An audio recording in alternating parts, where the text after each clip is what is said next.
Hello అందరికి, అందరూ ఎలా ఉన్నారు? నేనైతే సూపర్ గా ఉన్నాను. మీరందరూ ఎలా ఉన్నారు? కామెంట్ చేయండి. ఇక్కడ నేను వచ్చేసి ఆవకాయ, కొత్త ఆవకాయ మమ్మీ పెట్టింది అనమాట. ఇంకా తీసుకెళ్దాం, ప్యాకింగ్ చేయించుకుందాం అనేసి నేనైతే ఒక డబ్బాలో పెట్టుకుంటున్నాను. ఇప్పుడు షాప్ కి అయితే వెళ్ళాలి, వెళ్ళి ప్యాకింగ్ చేసుకోవాలన్నమాట. ఇంక ఇక్కడ నుండి నేను అత్తమ్మ వాళ్ళ ఇంటికి అయితే వెళ్ళిపోతున్నాము. ఇంకా లంచ్ చేసేసి వెళ్ళిపోతున్నాం అనమాట. ఇక్కడ అంత చట్నీ ఎంత కావాలో అంత తీసేసుకుంటున్నాను.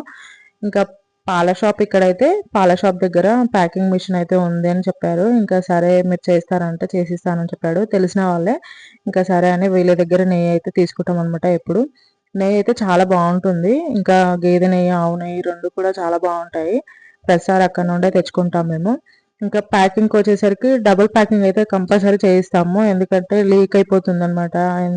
బ్యాగ్లో పెట్టినా, కవర్లో పెట్టినా, ఎక్కడ పెట్టినా మనకు లీక్ అయిపోయి బట్టలంతా అవుతుంది కదా. ఇంకా అందుకనేసి డబుల్ ప్యాకింగ్ కంపల్సరీ చేయిస్తాం అనమాట. చట్నీస్కి, ఇలాంటి నెయ్యికి అన్నిటికీ చేయిస్తాము. లిక్విడ్ ఐటమ్స్ ఏవి ఉన్నా కానీ లీకేజ్ ఏవైతే ఉన్నాయో అన్నిటికీ చేయిస్తాం అనమాట. ఆవకాయ రెసిపీ కావాలంటే కింద లింక్ అయితే ఇస్తాను, వెళ్ళి చూసేయండి. మమ్మీ చాలా బాగా పెడుతుంది ఆవకాయ. ప్లీజ్ డూ సబ్స్క్రైబ్ చేసుకోండి, లైక్ కూడా చేయండి, షేర్ కూడా చేయండి. మరో మంచి వీడియోతో మేము ముందుంటాను. Until then thank you.